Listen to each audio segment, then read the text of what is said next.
মামলায় তার উপরে কাট করবে না। ইনশাআল্লাহ মাঠে কিন্তু আমরা অলরেডি কিন্তু চলতেছে, কথা কোন ঠিক কিনা? ইনশাআল্লাহ যদি আমরা রুখে দাঁড়াই, আসলে আমরা কিন্তু খুব শান্তশিষ্ট আহলে সুন্নাত ওয়াল জামাতের যারা, তারা কিন্তু এত লাভ হয় না। এই দল হে দল হে দল, তারা কিন্তু লাভ হয় আসলে খালি কলচের আওয়াজটা একটু বেশি থাকে। আর যারা বড়া কইছে এটা কিন্তু সহজে লড়ে না, যদি একবার লড়ে তাহলে কিন্তু আর উপায় নাই, সব বাইসা লাগালবো, কথা কোন ঠিক কিনা? এই জন্য আমাদের যদি নামতে হয়, আমরা যদি একটু রাগান্বিত হই, তাহলে তো একটু নমুনা দেখবেন ইনশাআল্লাহ যদি কালি লড়া দে তে কিন্তু পুরাটাই ভাঙে যাবো, কথা কোন ঠিক কিনা? এই জন্য আমরা শান্তশিষ্ট হয়ে থাকতে চাই, কিন্তু আমাদেরকে শান্তশিষ্ট হয়ে থাকতে দেয় না। এই জন্য আমি অনুরোধ করব প্রশাসনের কাছে যে অতি বিলম্বে একেবারে অল্প সময়ে আল্লামা তাহির হুজুরের মামলা আপনারা প্রত্যাহার করুন, না হলে কিন্তু উপায় নাই। যেভাবে নামা শুরু হয়েছে আর যেভাবে আন্দোলন শুরু হয়েছে, আপনারা গাড়িগুলো রাস্তাঘাটে চলতো না, কথা কোন ঠিক কিনা? এই জন্য এটা কি ঠিক হয়েছে? কোনটা কোন আলেমে দান্দা হইতেছে না, একজনের মতের সাথে একজনের মতের মিল নাই। এই কারণে নবীজি বলেছেন 41টা আলামত ঘটবে। 41টা একসাথে বলে নাই যে কিছু সগীরা, কিছু সুগরা, কিছু কুবরা। সুগরা মানে ছোট, কুবরা মানে বড়। আমি আপনাদের সামনে সবগুলো আলোচনা করবো। আপনারা রাজি আছেন নি? ইনশাআল্লাহ সবাই রাজি আছেন নি? একটু হাত উঠায় দেয় সবাই। নারে তাকবীর, নারে রিসালাত, আহলে সুন্নাত ওয়াল জামাত। হাত নামান। যাই হোক, একটু সজাগ আছেন, দেয়া যায় আমি একটু সজাগ হই। এই জন্য আমার ভাইরা, বাবারা, বন্ধুরা একটু মনোযোগ দেন। 41টা আলামত আছে, এর মাঝে ছোট ছোট আলামত আছে। কিছু মেয়েদের সংখ্যা বেড়ে যাবে, পুরুষের সংখ্যা কমে যাবে, মহিলারা বেপরদায় রাস্তাঘাটে চলাচল করবে, স্বামীর কথা শুনবে না, স্বামীর কথা মানবে না, তাদের নিজেদের মতকে প্রাধান্য দিবে, স্বামীকে একবার উড়াইবো আর একবার বহাইবো, আছে না নাই? একবার কথা কয়ে উড়াইবো আবার বহাইবো। আজকের মাহফিলে অনেক মহিলারা আইছে, পারলে মনে মনে আমার বক্তাছে বহু সঠিক কথা দিতে কর লাগবে। নবীজি একবার রাস্তা দেখতে যাইতেছে আর কি, তখন কয়েকজন মহিলার সামনে দেখতে যাইতেছে আর কি, মহিলাদেরকে দেখে নবীজি কইতাছে, এই সাবধান, তোমরা কিন্তু সাবধান হয়ে পড়ো। কেন? আমরা কি করছি? আমি নবীজিকে দেখানো হয়েছে যে তোমরা মহিলারা অধিক পরিমাণে জাহান্নামে যাবে। বলেন না নাউজুবিল্লাহ। মহিলারা কি যাইতো না? কোনটা কোন যে কাণ্ড কারখানা বর্তমানের মেয়েরা করে, আল্লাহ আস্তাগফিরুল্লাহ। আল্লাহ যদি প্রত্যেকের হেদায়েত দান করে, বলেন আমিন। তো নবীজিকে যখন বলতেছে, হুজুর আমরা অপরাধটা কি করছি, আপনাদেরকে জাহান্নামে দিব। তোমরা অপরাধ এনি করছো যে আমি আজও পর্যন্ত দেখি নাই যে একজন পুরুষের জ্ঞান তোমরা কত মিষ্টি কথায় হরণ করো। বলেন না সুবহানাল্লাহ। নবীজি কিন্তু এটা কয়ে গেছে। আসলে মহিলাদের কথার ফান্দে যদি কেউ পড়ে, উপায় নাই, তার জীবনটাই নয় শেষ। আর সব মহিলারা না, আবার কিছু মহিলা ভালো আছে, কথা কোন ঠিক কিনা? যদি ভালো না থাকতো রাবিয়া বস্রির মতো এত আবেদা কোথায় থেকে হইতো, বলেন না সুবহানাল্লাহ। এই জন্য আমার ভাইরা, বাবারা, বন্ধুরা, যারা মাহফিলে এসেছে তারা কিন্তু আসলে ভালো, ভালো না হলে মাহফিলে আসতো না, বক্তার আর ওয়াজ শুনতো না, তারা বাড়িতে আজকে শীতের সময় কেতা গাই দিয়ে ঘুমাইতো। কিন্তু এই ঘুমটাকে হারাম করিয়া যারা মাহফিলে এসেছে, সে সমস্ত মা মহিলাদেরকে আল্লাহ রাবিয়া বস্রির মতো আবেদা চলে বানায় দেখ, বলেন না আমিন। এই জন্য আমার ভাইরা, বাবারা, বন্ধুরা, নবীজি বলেছেন তোমরা অধিক পরিমাণে জাহান্নামে যাবে। নবীজির কাছে একজন সাহাবী প্রশ্ন করলো, ইয়া রাসূলুল্লাহ, ইয়া হাবিবাল্লাহ, নবী গো, সর্বপ্রথম জাহান্নামে যাবে কারা? নবীজি বলছেন মহিলারা। আবার বলছেন সর্বপ্রথম জান্নাতে যাবে কারা? নবীজি বলছেন মহিলারা। বলেন না সুবহানাল্লাহ। জাহান্নামও সবার আগে, জান্নাতও সবার, এর লাগে ladies is a first, ladies first. এরা সবসময় ফার্স্টে তাই, আগে তাই। ক্লাসের ভিতরেও দেখবেন যে রুল নাম্বার সবসময় একটাই, মেয়েরা, আছে না নাই? কিন্তু আমার ক্ষেত্রে ভিন্ন হয়েছে, ক্লাস নাম্বার রুল নাম্বার এক আমার, এর ক্ষেত্রে ভিন্ন হয়ে গেছে। তো যাই হোক, এটা কার খেলা?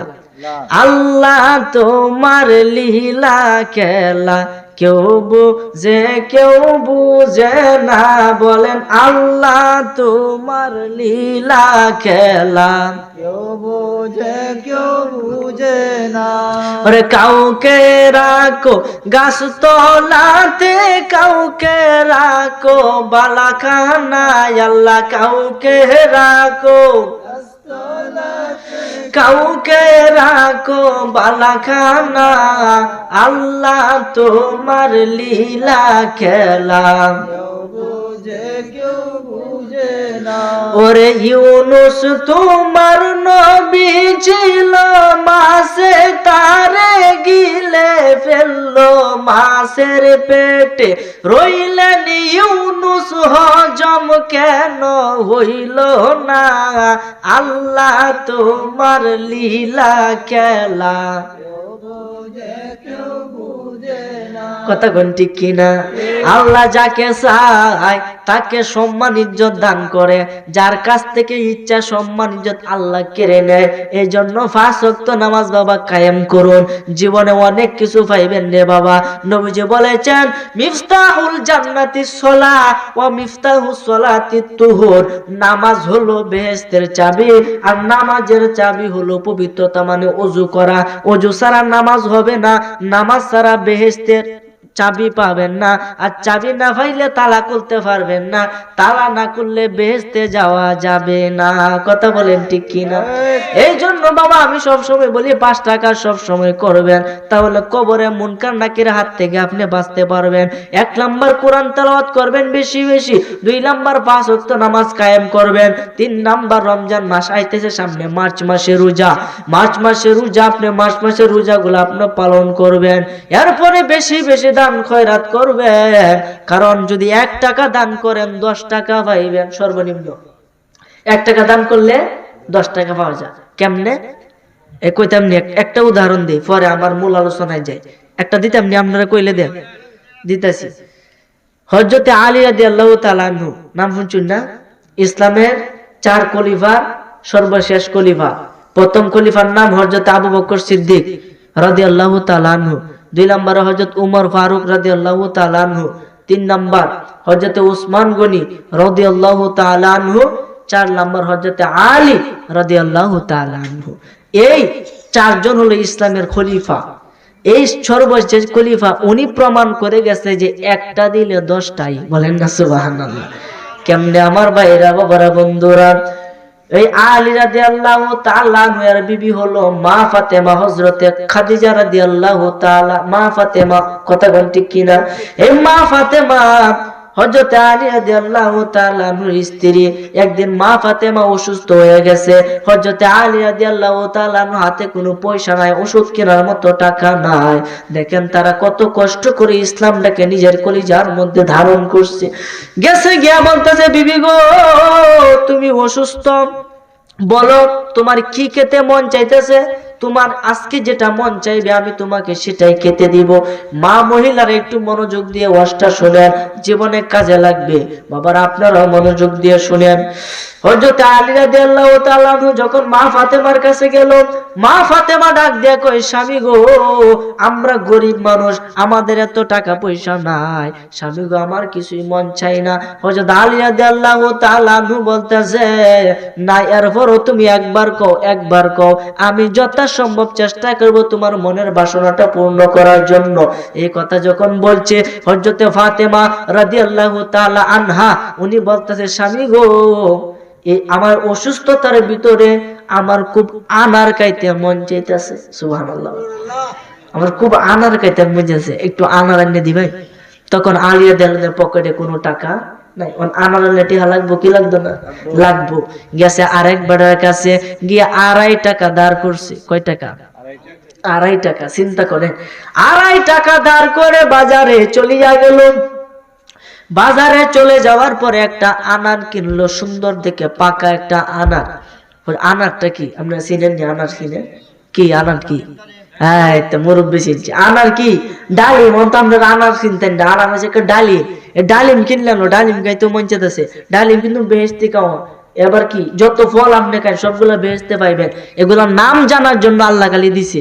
এছাড়া এই যে ফলটা আপেল ফল, এই বেহেশতের ফল কেমন থাকবো? বাংলাদেশের আঙ্গুর আর বেহেশতের আঙ্গুর কি সমান? কোনটা কোন? আই সভ্য না, রাত দিন বেশ কম। কথা কোন ঠিক কিনা? এই জন্য আমার ভাইরা বাবারা বন্ধুরা, বেহেশতের নিয়ামত বলে শেষ করা যাবে না। ওই দিকে যাব না, বলতেছে একটা আনার খাবো। আনার যখন নিয়ে আইতেছে, পথের মধ্যে যখন যাইতেছে, ওই দিকে আল্লাহ পাকের কাছে 2 জন ফেরেশতা একে অপরের সাথে বলা বলি করতেছে। মুসলমানরা খুব দান করে, তখন আর এক ফেরেশতা বলতেছে তাকলেই তো দে, বলেন না সুবহানাল্লাহ। এক ফেরেশতা বলতেছে মুসলমানরা খুব দান করে, আর এক ফেরেশতা তাকলে তো দে। দুইজনে কিন্তু আল্লাহ কইতাছে যদি বিশ্বাস না করো তো পরীক্ষা করো, দেখো যে আলী রাদিয়াল্লাহু তাআলা ধার করে আনার ফল নিতেছে, এটাতে পরীক্ষাটা করে নাও। কো আল্লাহ তুমি ঠিক কইছো, গেছে পরীক্ষা করতে। একজনের রুগী সাজছে, আরেকজনে খেদমতদার খাদেম সাজছে, সাজছে রাস্তার মধ্যে শুয়ে শুয়ে একজনে খেদমত করে রুগী। তখন আগেকার নবীর হাদিস হইছে যদি কোনো মুসলমানের সাথে দেখা হয় সর্বপ্রথম তাকে সালাম দিবে, সাক্ষাতে সালাম দিবে, অসুস্থ হলে দেখতে যাবে, মারা গেলে জানাজায় শরীক হবে, হাঁচি দিলে হাঁচির জবাব দিবে। এরকম 6টা হক আছে একজন মুমিন আরেকজন মুমিনের উপরে, 6টা হক আছে। একটা হক হচ্ছে অসুস্থ হলে দেখতে যাবে, তারা কিন্তু এটা মানতো, আমরা তো এটা মানি না। আমরা অসুস্থ হলে কয়জন দেখতাম, রাস্তা দিয়ে একটা আইতাছে, দেখে একজন অসুস্থ, খাতরাইতেছে, অসুস্থ, একজনে খেদমত করতেছে, তখন আলী রাদিয়াল্লাহু তাআলা রাস্তা দিয়ে হাইটা আইতাছে, কইস জীবনে তো কত রোগী দেখলাম, আজকে এই রোগীটাকে একটু দেখিয়া যায়। রোগীর এমন অবস্থা দেখে আলী রাদিয়াল্লাহু তাআলা বলতেছে বাবা তোমার শেষ ইচ্ছা কি? মানে সে লোকটা মারা যাবে এরকম অসুস্থ, যে তোমার শেষ ইচ্ছা কি একটু কইবা। এখন সুযোগ পাইছে না, অন্ত পাইছে, বলতেছে তোমারও তো আমি বেশি একটা চিনি না, এরপর আমি তোমার কাছে কই আমার শেষ ইচ্ছা হইছে, আমার খুব আনার খাইতে মন যেতেছে। সুবহানাল্লাহ বলে আমি আনার যদি একটা হইতাম তাইলে আমার মনটা খুশি হয়ে যাইতো। এটা কিন্তু আনারটা কিন্তু লয়ে যেতেছে নিজের বিবির জন্য। তখন বলতেছে আমার কাছে একটা আনার আছে, মনে মনে বলতেছে আচ্ছা বাবা তুমি অন্য কিছু চাও, আনারটা যেমন যেত না, কোন না আমি আনারই মন যেতেছে, আমি আনারই খাই। তখন বলতেছে এমন কি করো, আল্লাহর রাস্তে আমাকে একটা আনার দেন। যখন আল্লাহর রাস্তে কইছে তখন কইতাছে আচ্ছা তোমার আমার অর্ধেকটা আনার দেন, অর্ধেকটা আমার বিবির জন্য নিয়ে যাব। আমি অনেক বড় মুখ করে অনেক ফুসলায়া তার ভিতর থেকে মনের কথাটা বাহির করছি, আমার একটু মানে অর্ধেকটা, আরে অর্ধেকটা দেও, পরে তো নিবা অর্ধেক, বলেন না সুবহানাল্লাহ। অর্ধেকটা আনার কাইটা দিছে, অর্ধেকটা আনার খাইছে। খাওয়ার পরে ওই ফেরেশতা যে মানুষের সুরতে বেশ ধরে অসুস্থতার বেশে শুয়ে রইছে, ওই বলতেছে আলী গো, ও আলী গো, আমার অর্ধেকটা কলিজা ঠান্ডা হয়ে গেছে। ইস, আর অর্ধেকটা যদি আমি খাইতে পারতাম তাহলে আমার পুরা কলিজাটাই ঠান্ডা হইয়া যাইতো। কেলাকা কথা কন্যা রে, কেলাকা আল্লাহর খেলা বোঝা বড় দায়। বলতেছেন না বাবা আমাকে ক্ষমা করো, আমি আর আনার দিতে পারবো না, আল্লাহর রাস্তায় দান করো। যখন আল্লাহর কথা কইছে আমার বিবির আমি অন্য দিনও খাওয়াইতে পারবাম, কিন্তু আল্লাহর রাস্তায় দান আমি কখনো এটা ছাড়তে পারবো না।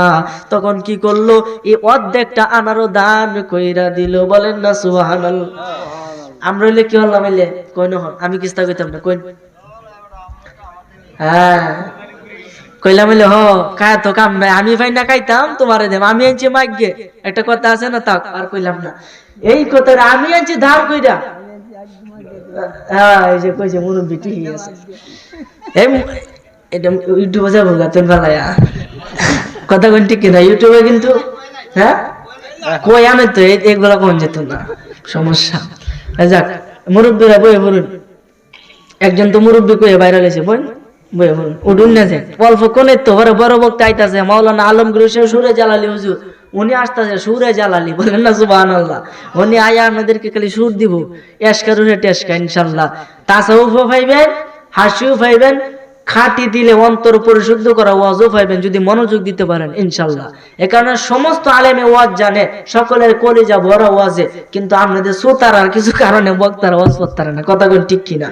এই জন্য আমার ভাইরা বাবারা বন্ধুরা মনোযোগ দেন, বলতেছিলাম হযরতে আলী রাদিয়াল্লাহু তাআলা আনহু কেমন দানবীর ছিল রে বাবা। একটা আনার তার আবার 2.5 টাকা ধার করে বাজার থেকে নিজের বিবির জন্য আনছে, কত কষ্ট। এরপরে রোগীর জন্য আল্লাহ রাস্তায় সম্পূর্ণটা দান কইরা দিয়েছে, দেয়া বাড়িতে চলে গেছে, গিয়া রাত্র হয়ে গেছে। ওইদিকে মা ফাতেমা রাদিয়াল্লাহু তাআলা আনহা একটু সুস্থ হয়েছে, তিনি একটু হাঁটতেছে। আলী রাদিয়াল্লাহু তাআলা আনহু মা ফাতেমারে দেখে একটু দূরে দূরে তাকে, বলেন না সুবহানাল্লাহ। দূরে দূরে তো তাহার কথা কোন ঠিক কিনা, যে জিগাইলা আমার আনার আনছুন তাই কি জবাবটা কি দেব, এই কারণে দূরাহি তাহে দ্বারের কাছে বিনে না। রাত্রে যখন গভীর, আলী রাদিয়াল্লাহু আনহু টিক মেরে গিয়ে হইতে উঠছে, ঘুমায় পড়ছে, এমন সময় দরজার মধ্যে কে যেন টুক্কা দিতেছে, বলেন না সুবহানাল্লাহ। দরজার মধ্যে টোকা দেয়, টোকা দিতেছে। আলী রাদিয়াল্লাহু তাআলা আনহু দরজা খুলছে, কইলা দেখে নবীজির সাহাবী হযরতে সালমান ফারসি রাদিয়াল্লাহু আনহু, বলেন না সুবহানাল্লাহ। সালমান ফারসি কে? এই সালমান ফারসি কে এটা একটু বোঝানোর জন্য বলি, সালমান ফারসি ছিল একটা অগ্নি পূজক, আগুনের পূজা করত। সালমান ফারসি আগুনের পূজা করত। এই সালমান ফারসি যেদিন আগুনের পূজা করত, সেই ধর্মটা তার ভালো লাগতো না। একদিন তিনি রাস্তা দিয়ে হাইটা যাইতেছে, খ্রিস্টানদের গির্জা চিনেননি? খ্রিস্টানদের গির্জা, যেখানে খ্রিস্টানদের ইবাদত করে, এই খ্রিস্টানদের গির্জার সামনে দিয়া হযরতে সালমান ফারসি রাদিয়াল্লাহু তাআলা আনহু যাইতেছে। সামনে তাকায় দেখে এই গির্জার ভিতরে গির্জার মাঝে কয়েকটা খ্রিস্টান ইবাদত করতেছে। তাদের ইবাদতটা দেখা এই সালমান ফারসির মনের ভিতর অনেক ভালো লাগছে। ভালো লাগার পরে সে যখন বাড়িতে গেছে, বাড়িতে গিয়া তার বাবাকে বলতেছে, বাবা গো, আমাদের ধর্ম থেকেও সুন্দর একটা ধর্ম আমি পাইছি। বাবা, কি ধর্ম তুমি পাইছো? আমি খ্রিস্টান ধর্ম পাইছি, যে তাদের যে ইবাদত আমাদের ইবাদত থেকে অনেক ভালো। খ্রিস্টানদের যে ইবাদত আমাদের হিন্দুরা ইবাদত থেকে অনেক ভালো। একটু চিন্তা করেন কেমনে মুসলমান লাগে। তখন কেরে যে কত কথা কইতেছে আজকে আমি বুঝতেছি না, আশেপাশে বুঝলাম না, আজকে ওয়াজের আমার কোনো বাবা হইতাছি না,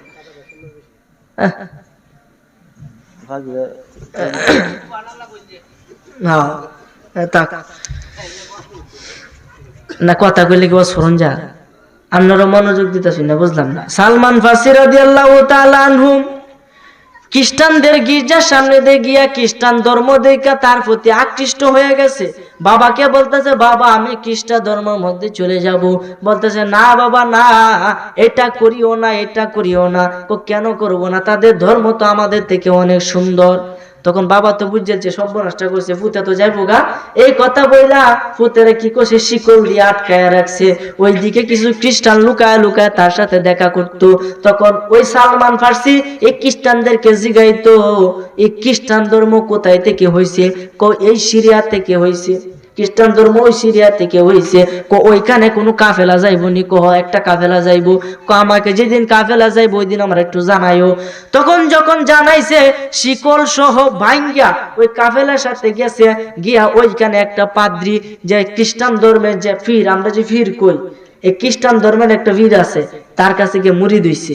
মুরিদ যখন হইছে, সে ছিল মানে 2 নাম্বার লোক। 2 নাম্বার লোক সে কি করতো, যে ভক্তরা যে টাকা পয়সা দিত অন্যায় ভাবে খায়ালতো, মানুষেরা দান করতো না।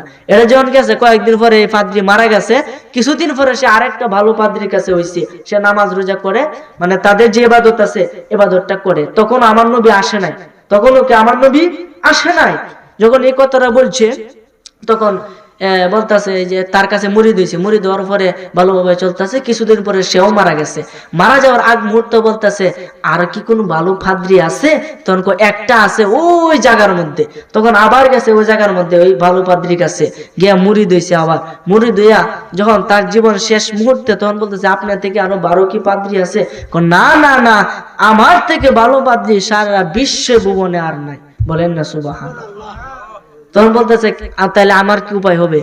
শেষ জামানার নবীর আগমনের সময় হইয়া গেছে। তিনি আসবে এমন একটা অঞ্চলে যেখানে প্রচুর পরিমাণে খেজুর গাছ থাকবে, চতুর্দিকে পাহাড় দ্বারা বেষ্টিত থাকবে, মরুময় এলাকা থাকবে। আর ওনাকে চেনার 3টা আলামত আছে। ওনাকে দান করলে সেটা সে নিবে না, দান করলে নিবে না, হাদিয়া দিলে গ্রহণ করবে। তার পিঠের মধ্যে এই বারজা এবং এই বারজার মধ্যখানে একটা নবুয়তি মোহরের সিল আছে। বলেন না সুবহানাল্লাহ। একটা শিল মোহর আছে, ওই লোকটাকে এইভাবে চিনতে পারবা। তখন তিনি হয়রান হয়ে ঘুরতেছে, ছাগল পালা শুরু করছে। ছাগল ফালতে ফালতে বিশাল বড় ছাগলের পাল হলো। কিছুদিন পরে আরব দেশের মধ্যে একটা কাফেলা যাইতেছে। ওই কাফেলার মধ্যে গিয়ে বলছে, আমাকে তোমরা অমুক জায়গার মধ্যে পৌঁছে দাও, আরব দেশে পৌঁছে দাও। এর বিনিময়ে আমি তোমাদেরকে ছাগল দিব। আচ্ছা ঠিক আছে। এই কথা বলে তাদের সাথে যখন যাইতেছে, মাঝ রাস্তায় ওই কাফেলা তার সাথে বেঈমানি করলো, তাকে একটা ইহুদির কাছে বিক্রি কইরা দিল। বলেন না নাউজুবিল্লাহ। আসলে আল্লাহ যদি কারো ভালো চায়, পৃথিবীর কোনো মানুষ তার খারাপ করতে পারবে? কথা কই না করে পারতো না। যেমন আল্লামা তাহির হুজুরের বিরুদ্ধে যে মামলা দিছে, মিথ্যা মামলা, বলেন আল্লাহ যদি তার সহায় হয়, পৃথিবীর কোন শক্তি কি তাকে পরাজিত করতে পারবে? কখনোই না। আল্লাহ যার সাথে আছে, পৃথিবীর সব কিছু তার সাথে আছে। কথা কোন ঠিক কিনা? এই জন্য আল্লাহ বলছে ইন্নাল্লাহা মাআস সাবিরিন, নিশ্চয়ই যারা ধৈর্য ধরে স্বয়ং আল্লাহ আমি তাদের সাথে আছি। বলেন না সুবহানাল্লাহ। এই সালমান ফারসি রাদিয়াল্লাহু তাআলা আনহু, উনি দেখেন ইসলাম ধর্ম কিভাবে আসলো রে বাবা। আর 1 মিনিট লাগবে শেষ করার জন্য। যখন এইভাবে তার সাথে 2 নাম্বার কাজ করলো, 2 নাম্বার কাজ করার পরে তাকে ইহুদির কাছে বিক্রি করে দিল। কিছুদিন পরে মদিনার পূর্ব নাম ছিল ইয়াসরিব, ওই ইয়াসরিব থেকে একজন ইহুদি একজন তার কাছে আইছে। আয়া এই সালমান ফারসিরে দেখে অনেক ভালো লাগছে, তখন তারে কিনে নিছে, লইয়া এই ইয়াসরিব মদিনার মধ্যে চলে গেছে। বলেন না সুবহানাল্লাহ। মদিনার গেছে লইয়া। কোন বলেন কাম কি হইতাছে না? লাইনটা কিন্তু আস্তে আস্তে হয়েছে। মদিনায় নবীজি তখন আসে না, জীবনে একবারও তো মদিনায় যাইবো। এই বেয়ে কি করছে, সালমান ফারসি রে কিনে লয়ে গেছে। ভালো লাগছে, তারে খেজুর বাগানে কাজ করতে দিছে। খেজুর বাগানে যখন কাজ করা, অনেক দিন কাজ করলো, বছরের পর বছর কাজ করতেছে, কবে দিনের নবী আসবে। বলেন না সুবহানাল্লাহ। এই অপেক্ষায় সে আছে। তখন অনেক দিন পরে সে খবর পাইলো যে কে যেন মদিনার মধ্যে আসতেছে, কে যেন মদিনার মধ্যে আসতেছে। সকলে বলতেছে সে নাকি নবী। বলেন না সুবহানাল্লাহ। সে নবী। তখন সে খেজুর গাছে লাভ দিয়ে পরে কইতেছে কেলাইছে কেলাইছে। এই কথা শুনে মালিক তারা মাইর শুরু করছে, এটা কি কর, যেমন চাই যে তুমি তোমার কাম করো। তখন তার সাথে গোপনে দেখা করতেছে যে আসলেই তো খেজুর বাগানে বেষ্টিত, পাহাড় দ্বারা বেষ্টিত এই এলাকায় তো নবীজি আসার কথা, তার কথা তো মিলে যাইতেছে। তখন 3টে যে চিহ্ন দিছেন, যে দান করলে নেয় না, হাদিয়া দিলে নেয়, আবার কি ফিডের মধ্যে নবুয়তি সিলমোহর আছে, এই যে 3টা জিনিস নিয়ে আছে। বলেন না সুবহানাল্লাহ। এই কথা বলে কিছু খেজুর লইল, কইলো ওই কুবা নগরীতে চলে গেল, কুবা পল্লীতে চলে গেল, গিয়া বলতেছে হুজুর আপনার জন্য এ দানকৃত কিছু খেজুর আনলাম, নেন। নবীজি বলছে না না, ওদেরকে দাও, ওদেরকে দাও। বলেন না সুবহানাল্লাহ। কইরি একটা তো মিলে গেছে, নকুচিন্তা দান আর কিছু নেই না, এ তো মিলে গেছে গা। তখন কই আচ্ছা আরেকদিন। তখন মদিনায় চলে গেছে, ইয়াসরিব যেখানে আগে নাম ছিল, মদিনায় চলে গেছে। মদিনায় যখন চলে গেছে, ওইখানে কিছু খেজুর লেগে কইতে হুজুর আপনার জন্য হাদিয়া আনছি। ও আমার জন্য? তাহলে দেও দেও। নবীজি খাওয়া শুরু করছে। বলেন না সুবহানাল্লাহ। তার মানে দান করলে নেয় না, হাদিয়া দিলে নেয়, খায়, সকলকে আবার দানও করে। তে 2টা পাইছে। আর একটা হইছে ফিডে সিলমোহর নিয়ে আসছে। বলেন না সুবহানাল্লাহ। বলেন সিলমোহর দেয়া কি সহজ ব্যাপার নাকি কঠিন ব্যাপার? কঠিন। কারণ ঘোরাতে সবসময় কিভাবে দেখবে, কিভাবে দেখবে, তিনি অপেক্ষায় আছে আসলে এটা কিভাবে আমি দেখব। একদিন একজন ব্যক্তি যখন মারা গেছে, তখন তারে এই কবরস্থ করার জন্য লয়ে যাইতেছে। ওই দিন নবীজি 2টা পোশাক পরছিল, এক হইছে লুঙ্গি আর এক হইছে একটা চাদর, এভাবে পড়তেছে। ওই সাহাবী সালমান ফারসি নবীজির পিছনে পিছনে হাঁটতেছে, স্বাভাবিক ভাবে নয়, একবার এই দিকে যা আরেকবার ওই দিকে যা, কিভাবে চিহ্নটা দেখতে পারে। বলেন না সুবহানাল্লাহ। একবার ওই দিকে যান আর একবার এদিকে আসে, যাতে চিহ্নটা দেখতে পায়। নবীজি জানে কি জানে না? কথা কই না, জানে কি জানে না? নবীজি কয় সালমান রে তুই যে কেরে ঘুরতাছস আমি তো জানি। নবীজি ইচ্ছা কইরা তার যে ওই যে চাদরটা এটা একটু পিছনে নিল, পিছনে নেওয়ার পরে নবুয়তি সিলমোহর চক্করায়া বেসে গেছে। বলেন না সুবহানাল্লাহ। সালমান ফারসি চিৎকার মেরে নবীজিকে জড়ায়া ধরলেন, আর ওই সিলমোহরের মধ্যে একটা চুমু খাইলেন। চুমু খাওয়ার পরে বলতে সালমান কি শুরু করছো? তখন তার জীবনে ঘটে যাওয়া সব কিছুই সে বলল, যে আমি তো এরকম এরকম ছিলাম, এরকম এরকম হয়েছি। নবীজি তাকে বড়াইলো, তুমি পড়ো আশহাদু আল্লা ইলাহা ইল্লাল্লাহু ওয়াহদাহু লা শারীকা লাহু ওয়া আশহাদু আন্না মুহাম্মাদান আবদুহু ওয়া রাসূলুহু। বলেন না সুবহানাল্লাহ। ওই সালমান ফার্সি মুসলমান হয়ে গেছে। এরপরে প্রত্যেকটা যুদ্ধে নবীজির সাথে সে ছিল। তো উনি সালমান ফার্সি দেয়া নবীজি কিছু আনার ফাটাইছে হযরতে আলী রাদিয়াল্লাহু আনহুর বাড়িতে। বলেন না সুবহানাল্লাহ। আলী রাদিয়াল্লাহু তাআলা দরজা কইলা দেখে এ সালমান ফার্সি। কি গো সালমান তুমি? কো হুজুর আপনার জন্য কিছু হাদিয়া আসছে। কো কে দিছে? কো আল্লাহর পক্ষ থেকে নবীজির কাছে আসছে, নবীর পক্ষ থেকে আপনার কাছে আসছে। কো কয়টা? কো 9টা। বলেন সুবহানাল্লাহ। একটার বদল কয়টা এলো? 9টা। আলী রাদিয়াল্লাহু তাআলা কইতে, হেই তুই মিথ্যাবাদী, এটা আমার হতে পারে না। ফেস লাগছে কি লাগছে না? একটা 2টা পাইলেই তো যথেষ্ট, 9টা দিছে। এরপর সে মানে না, কোন এটা আমার না, ভুল করতেছে। হুজুর আমনে নাম কয়ে দিছে। করে এটা আমার না। কোন হুজুর আমনে কয়ে দিছে, আলী এনে দিবা। কয় রে কোন মিথ্যাবাদী, এটা আমার না। কেন? আমার যদি তো 10টা লইলে। বলেন না সুবহানাল্লাহ।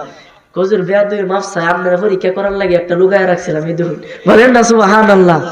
10টাই দিছে। তাদের বিশ্বাস কেমন ছিল? একের বদলে কয়টাই? 10। এই কারণে বেশি বেশি দান করবেন রে বাবা, সর্বনিম্ন 10টা পাইবেন, আর বাকি যদি 10টা না পান আরো বেশি পাইবেন। এই জন্য দান করতে হবে। সর্বশেষ আল্লাহর কাছে দোয়া করতে হবে। তাহলে কয়টা কাজ হইল? কথা কই না রে? কয়টা কাজ হইল? বললে চুর সামনে দিয়ে কয়েছি, বললে চুর। কোরআন তেলাওয়াত, নামাজ, রোজা, দান খয়রাত এবং দোয়া। কয়টা হইল? 5টা কাজ করবেন।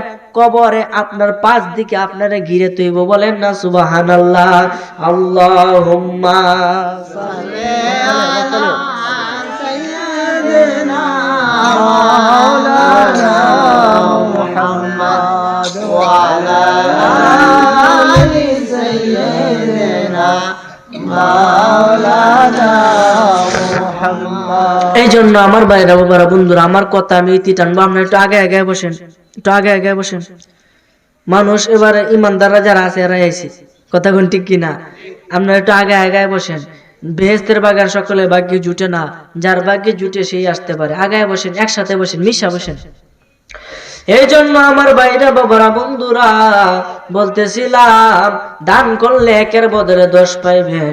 বাবা দুনিয়া বেশি দিন টিকবে না রে বাবা, দুনিয়া ধ্বংস হয়ে যাবে, তখন আপনি আমিও ধ্বংস হয়ে যাব। এই জন্য নবীজি বলতেছেন, সেই ব্যক্তিটা হলো জ্ঞানী, যেই ব্যক্তিটা এই দুনিয়ার মধ্যে থেকে পরকালের পাতিও সংগ্রহ করলো, ওই ব্যক্তি হলো সবচাইতে জ্ঞানী। এখন নবীজি যাকে জ্ঞানী কইছে, সে কি জ্ঞানী না মূর্খ? বলেন তো। জ্ঞানী। এই কারণে বলতেছি, পরকালে পাতিওরা সংগ্রহ করেন, পরকালে পাতিও সংগ্রহ করেন। দুনিয়া ধ্বংস হয়ে যাবে, ধ্বংস হওয়ার আগে ছোট ছোট কিছু আলামত ঘটবে। ঘন ঘন মসজিদ হবে, ওইতাছে কি হইতাছে না? ঘন ঘন মসজিদ হবে, আফত ফত হবে, মহিলার সংখ্যা বেড়ে যাবে, পুরুষের সংখ্যা কমে যাবে, আলেমে আলেমে দ্বন্দ্ব লাগবে। নতুন নতুন আলেমেরা পুরান আলেমদেরকে মূর্খ বলবে, যে তারা ছিল মূর্খ, তারা ছিল পথভ্রষ্ট। নতুন নতুন আলেমেরা পুরান আলেমদেরকে অস্বীকার করবে। এই জন্য আমার ভাইরা বাবারা বন্ধুরা, আমার ভাইরা বাবারা বন্ধুরা, নতুন নতুন আলেমেরা পুরান আলেমদেরকে অস্বীকার করবে রে বাবা, তাদের বদনাম করবে। নারে তাকবীর, নারে রিসালাত। প্রধান অতিথির আগমন, জালালি হুজুরের আগমন, পেশাব হুজুরের আগমন, নারায়ে তাকবীর। মাওলানা আলমগীর হোসেন সুরে জালালি হুজুরের আগমন। এই মাহফিলের পক্ষ থেকে সকলে বলি আলহামদুলিল্লাহ। যাই হোক, প্রধান অতিথি আইসা গেছে, আর আলোচনার বেল শেষ। কফি বাতি ছিল, এখন ভোল্টেজ লাইন বাইরে থাকা, এখন কি কফি বাতি দাম আছে কোনটা কই শেষ, এটা করে করে বরবাদ হয়ে গেছে। যাই হোক, হুজুর আইসা গেছে, আমি হুজুরের কাছে দোয়া চাই, আপনাদের প্রত্যেকের কাছে দোয়া চাই। আসলে যে কথাগুলো বলছি আপনাদের কি খারাপ লাগছে? যদি খারাপ লাগে আমাকে ক্ষমা করে দিবেন। আসলে তো এগুলো জানার দরকার, আমাদের সবকিছু জানার দরকার। আমল গুলা করবেন, 5 ওয়াক্ত নামাজ কায়েম করবেন, রমজান মাস আইতেছে রোজা পালন করবেন, পিতা মাতার খেদমত করবেন। ইনশাআল্লাহ ইনশাআল্লাহ নবীর সুন্নত মতে নিজের জীবন পরিচালনা করবেন, আপনি বেহেশতে যাবেন। বলেন না সুবহানাল্লাহ। এই হইছে আমার কথা, সব কথার মূল কথা, সব কথার শেষ কথা, কুল্লু নাফসিন যায়িকাতুল মউত। প্রত্যেক প্রাণীকে একদিন মৃত্যুর পেয়ালা গ্রহণ করতে হবে। আমিও বাঁচবো না, আপনিও বাঁচবেন না। যারা ছিল তারা বাঁচে নাই, যারা আছে তারা বাঁচবে না, যারা আসবে তারাও কি বাঁচবে না, সকলকে মরে দিতে হবে। এই জন্য বাবা, মৃত্যুর আগে পরকালে পাথেয় সংগ্রহ করেন, নিজের জীবনকে পরিবর্তন করেন। যারা এখনো খারাপ পথে আছেন, আল্লাহর হস্তে আপনারা ভালো পথে আসেন। অনেকে দেখবেন ঘুমের ঘরে স্বপ্ন দেখে, আজে বাজে দেখে কি দেখে না, যুবক ভাইরা ওরা না রে, অনেকে কিন্তু ঘুমের ঘরে আজে বাজে স্বপ্ন দেখে, যেটাকে বলা হয় স্বপ্ন দোষ। এটাকে কাটার জন্য যে কত চেষ্টা করে, আসলে এটা কিন্তু কাটে না। আজকে একটা আমল সর্বশেষে হুজুর অনুমতি দেয়, বলতাম হুজুর আলহামদুলিল্লাহ, আলহামদুলিল্লাহ। হুজুরে বলছে 1 মিনিট সময় লাগবে, বসে এর আলোচনা করো বেয়াদবি। 1 মিনিট। আপনি যদি কারো স্বপ্ন দোষ হয়, তাহলে আপনি যখন ঘুমাইবেন, ঘুমানোর সময় আপনি যেখানে ঘুমাইবেন ওইখানে বৈশা সর্বপ্রথম আউযুবিল্লাহ বিসমিল্লাহ সহ কয়েকবার আস্তাগফিরুল্লাহ পাঠ করবেন। ইস্তেগফার পাঠ করার পরে আউযুবিল্লাহ বিসমিল্লাহ সহ আয়াতুল কুরসি পাঠ করবেন। পাঠ করে আপনি শরীরের মধ্যে ফু দিবেন। যদি পারেন তাহলে আমরা 7 বার পড়ব। 7 বার পরে 7 দিকে ফু দিব। প্রথম পরে ডানে, পরে পরে বামে, এরপরে সামনে, এরপরে পিছনে। কটা হইল? 4টা। একটা উপরে আর একটা নিচে। কটা হইল? 6টা। আর একটা নিজের শরীরে। কটা হইল? 7টা। এই 7 বার কইয়া 7টা ফু দিবেন। ইনশাআল্লাহ সারা রাত্র আল্লাহ আপনাকে নিজের আয়াত্তে রাখবে। সুবহানাল্লাহ। আর আস্তে কোন। এরপর আপনি যদি ঘুমান, তাহলে এই কপালের মধ্যে হাতটা রাইখা আল্লাহ পাকের একটা কুদরতি নাম, আল্লাহ পাকের একটা কুদরতি মিয়া কুদ্দুস, এটা আপনি 11 বার পড়তে, 11 বার পড়বেন ইনশাআল্লাহ। ডান কারোতে শুইয়া আল্লাহুম্মা বিসমিকা আমুতু ওয়া আহইয়া এই কথাটা বলে বলবেন লা ইলাহা ইল্লাল্লাহু মুহাম্মাদুর রাসূলুল্লাহ সাল্লাল্লাহু আলাইহি ওয়াসাল্লাম। এই কথা বলে আপনি ঘুমায় যাবেন ইনশাআল্লাহ তাআলা। অল্প কয়েকদিনের ভিতরে আপনার স্বপ্ন দোষ বন্ধ হয়ে যাবে। বলেন না সুবহানাল্লাহ।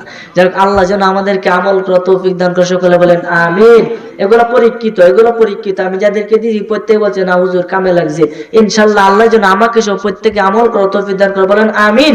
হাযা ওয়া আখিরি দাওয়ানা আনিল হামদুলিল্লাহি রাব্বিল আলামিন ওয়াস সালাতু ওয়াস সালামু আলাইকা ইয়া রাসূলুল্লাহ।